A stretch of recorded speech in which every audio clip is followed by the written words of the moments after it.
할렐루야. 성경 암송하심으로 새벽 기도회를 시작하겠습니다. 너희는 사도들과 선지자들의 터 위에 세우심을 입은 자라. 그리스도 예수께서 친히 모퉁이 돌이 되셨느니라. 그의 안에서 건물마다 서로 연결하여 주 안에서 성전이 되어가고 너희도 성령 안에서 하나님이 거하실 처소가 되기 위하여 그리스도 예수 안에서 함께 지어져 가느니라. 아멘. 하나님의 말씀은 출애굽기 1장 1절에서 22절의 말씀입니다. 제가 읽을 때에는 8절에서 14절까지 읽도록 하겠습니다. 요셉을 알지 못하는 새 왕이 일어나 애굽을 다스리더니 그가 그 백성에게 이르되 이 백성 이스라엘 자손이 우리보다 많고 강하도다.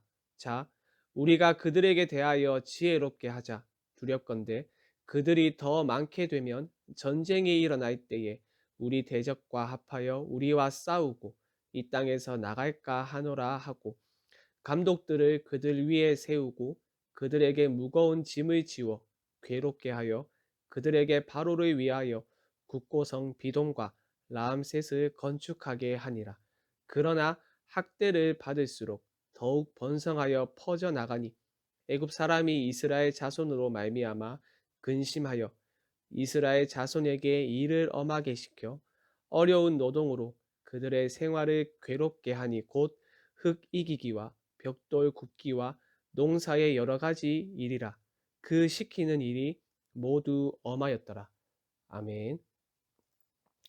오늘부터 출애굽기의 말씀을 살펴보게 되었습니다. 요셉의 죽음으로 끝난 창세기에서 출애굽기까지는 몇백 년의 공백이 있습니다. 이 공백의 시간 동안 애굽 땅에서 어떤 일이 일어났으며 또 야곱의 후손들에게 무슨 일이 일어났는지 정확히 알 수 없지만 본문의 말씀을 통해서 우리는 두 가지를 알 수 있습니다. 하나는 야곱의 허리에서 나온 사람들의 죽음입니다.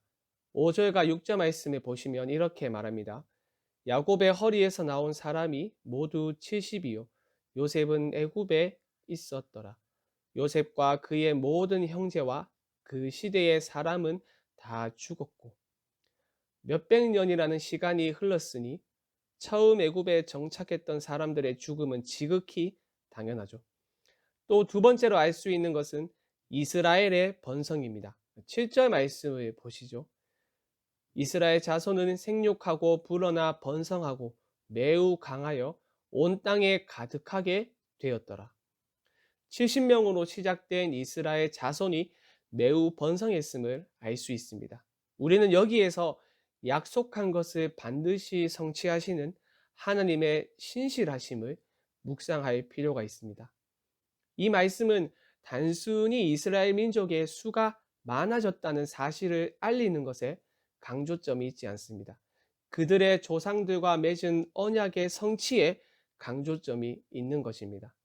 우리는 이 사실을 사도행전 7장 17절 말씀에서 확인할 수 있는데요. 스데반은 자신의 설교에서 이렇게 말합니다. 하나님이 아브라함에게 약속하신 때가 가까움에 이스라엘 백성이 애굽에서 번성하여 많아졌더니. 스데반은 이스라엘이 번성한 이유를 하나님께 두고 있습니다. 여러분, 하나님이 아브라함에게 어떤 약속을 하셨습니까? 바로 큰 민족을 이루게 하겠다고 말씀하셨죠. 그것도 아브라함을 부르실 때 단 한 번만이 아니라 아브라함의 믿음이 흔들릴 때 여러 번 말씀하셨습니다. 하늘에 있는 수많은 별을 보여주시며 내 자손이 이와 같으리라 말씀하셨고 또 심히 번성하게 하리라고 말씀하셨는데 이 약속들이 이제 성취된 것입니다. 요셉의 죽음에서부터 지금까지 몇백 년의 공백의 시간 동안 하나님은 아브라함과 맺은 언약을 신실하게 성취하셨던 것입니다. 그런데 위기의 상황이 찾아왔습니다. 요셉을 알지 못하는 새 왕이 일어나 애굽을 다스리게 된 것입니다. 그는 이스라엘 자손이 번성하고 있는 것에 대해서 위기의식을 느꼈습니다. 10절을 보시면 그가 느꼈던 위기의식이 무엇인지 알 수 있는데요. 경쟁국과 전쟁이 터졌을 때 이스라엘이 그들에게 합류할 수도 있다는 사실을 걱정했습니다. 그래서 애굽의 왕은 이스라엘을 통제하고 억압하고 학대하기 시작했습니다. 그들 위에 감독을 세움으로써 통제하였고 온갖 중노동을 부여함으로써 괴롭게 했습니다. 이제 이스라엘은 고센 땅의 풍요를 누리며 특혜를 받던 민족에서 애굽의 중노동을 담당하는 노예로 전락하고 말았습니다. 하지만 이 전락은 유효하지 못했습니다. 애굽의 왕은 자신의 전략이 지혜로운 전략이라고 자부했지만 그것을 비웃기라도 하듯 이스라엘은 더욱 크게 번성했습니다. 12절 상반절을 보시죠. 그러나 학대를 받을수록 더욱 번성하여 퍼져나가니 억누를수록 더 강하게 튀는 스프링처럼 이스라엘은 억압하면 억압할수록 더욱더 크게 번성했습니다.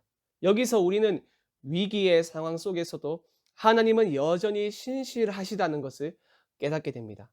하나님의 나라가 강해지면 강해질수록 또 번성하면 번성할수록 또 확장되면 확장될수록 사탄은 그것을 억제하기 위하여 끊임없이 공격합니다. 때로는 그 공격이 너무나도 막강해서 하나님의 약속이 취소된 것처럼 여겨질 수도 있습니다. 또 때로는 하나님의 약속이 더디게 성취되는 것 때문에 낙심이 찾아올 수도 있습니다. 회의감이 찾아올 수도 있습니다. 아브라함처럼 말입니다. 하지만 하나님의 약속하신 때가 되면 반드시 하나님의 약속을 성취하십니다. 하나님의 때가 되면 약속을 성취하심으로써 사탄의 모든 관계를 부셔버릴 것입니다. 그러니 여러분, 하나님이 신실하시다는 사실을 굳게 믿으시길 바랍니다.